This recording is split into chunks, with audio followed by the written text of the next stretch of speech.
Hello Internet, good morning. Coming at you live from my apartment wood shop. So this is Scott's Amateur Wood Shop, or Scott's Apartment Wood Shop if you like. Hopefully within a short time, Googling either one will get you to me. I'm coming at you today to talk about your first hand plane. I've got a little bit of a different take than other people, or even that I have had in the past, and that comes from the perspective of going back to basics a little bit now that I'm living in this apartment and doing a little bit of woodworking here. So in the past, I actually wrote an article on my blog, so you can look it up, Scott's Amateur Wood Shop. I think it's titled something like selecting your first hand plane or buying your first hand plane. You know, if you're really going down the hand tool rabbit hole, you start with the jack. If you're not sure, you start with a block plane. If you're already if you're already established, woodworking is using a lot of power tools, you start with a number 4 smoothing plane. There is maybe even a rare circumstance where you might start with a jointer plane, etc., etc., etc. But what I've never really talked about is starting with a toy plane. And they're not toys, but why am I saying that? Because there are some small planes out here, and I've got a variety that are small, often affordable, and they are an easy entry into woodworking. They're an easy entry into hand planes, I should say. They might be nice to play with, to use a little bit, while you're daydreaming about whether you want to get more into woodworking, whether you're thinking about, having a shop, or working in an apartment, or maybe you're thinking about what kind of work you might want to do. Maybe you play with one of these while you're thinking about it and gain some perspective. So, why am I suggesting this? Well, some of these are simple. I mean, this is an inset plane. I want to say it goes for about $30. It's called that because, you could make a rounded end mortise and put this in a block of wood, but you don't have to. You can use it as it is. And it's great. It's not much more complicated than a vegetable peeler, really. It's got 3 parts. It's got this little iron. You can just manually just set it to where it's not sticking out too much by looking at it, or maybe you set it on a block of wood and you just push it until it feels like it's just slightly digging in, and then you tighten it up, and you just make some shavings, and you think about, I'll show that closer. Maybe you just think about your day, or you think about the nature of wood. You think about whether you want to do this on a larger scale, or whether you think this is a pain and you should get a power jointer, whatever. Why wouldn't you start with this for a few bucks, right? Okay, so I'll show you the ones I have here. This one's called a Little Victor. It's one of the more affordable ones. It has this nice thing for your palm. It's similarly simple to that inset plane that I just showed you. It's got an iron, a body, and there's a screw here to tighten the iron into the body. So you can loosen it, you can tap it on the bench to adjust it, you can tap the back of the plane or the front of the plane to make the blade go which way. Experiment by learning. By the way, what you do is you tap the body, top of the body, or the back of the body. Usually tap it with something. I'm not sure about using gravity that way. To move the blade, the iron back, and move the blade forward, you can just tap the back of the blade, and depending on how tight or loose this screw is, the tap will have more or less effect. So that one and the inset are the 2 most affordable planes I've got here. I've also got this one, I forget what it's called. I think it's small shaping planes, or I don't know. Anyway, this one's sold by Veritas. It's very much like the inset plane. They work similarly with an adjuster screw. It has this nice thing that fits in your palm, and you can kind of hold it like this and plane with it very easily. That's quite nice. That would be another good way to start. The most expensive one that I have got here is, I believe, called a Violin Maker's plane. It's essentially a small block plane from Lee Nielsen. It's bronze or brass or whatever. So that's quite quite a nice one. And this one has an adjuster here, so that might be a little easier, but it also has a little more to it. You don't need it. And, you know,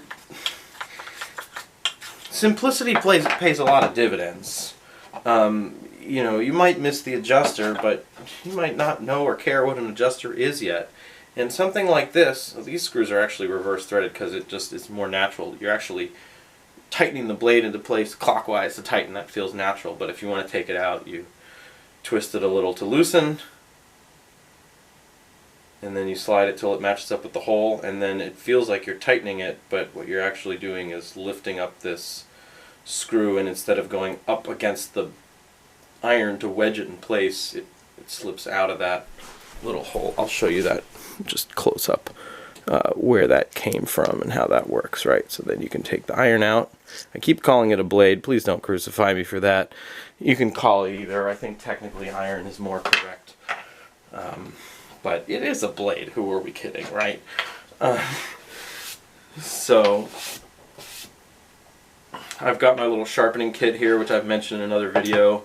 It's essentially a Pelican 1010 case with a couple of mini stones that I got off Lee Valley. By the way, we're not sponsored, never sponsored, hashtag never sponsored. Don't want to be sponsored, just like to be able to say my opinions, and I don't want to add to my collection of biases. Of course, every human has biases, and I'm just looking to keep mine to a minimum.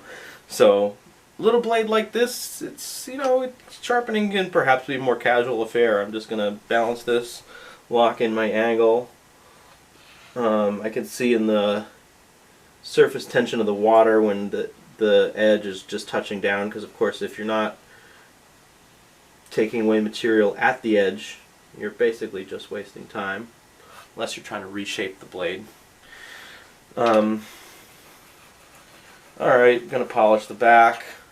I'm going to take my little mini diamond stone here, make sure it's wet. I'm going to just give this a once over just to make it flat. I just do this every time I use the stone, and over time it approaches flat or it stays flat. I just gave this Pelican case a splash of water from my water bottle, and having a splash of water from my water bottle is also something I enjoy. So that's nice.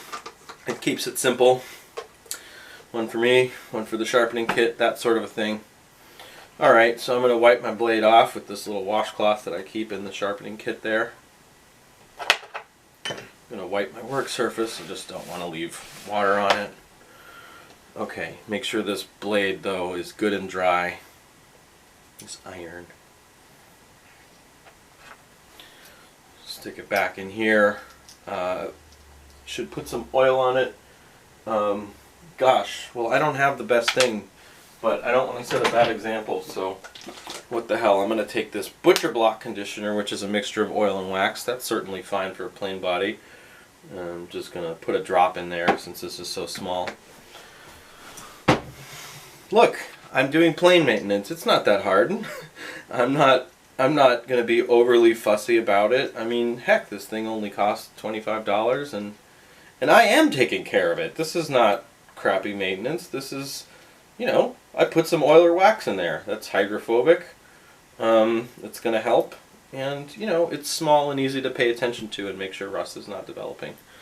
You know, set this on a flat surface and mostly tighten this and give it a tap. That's another way to do it. And look at this. Ah, we're making shavings. First try. How do you like that?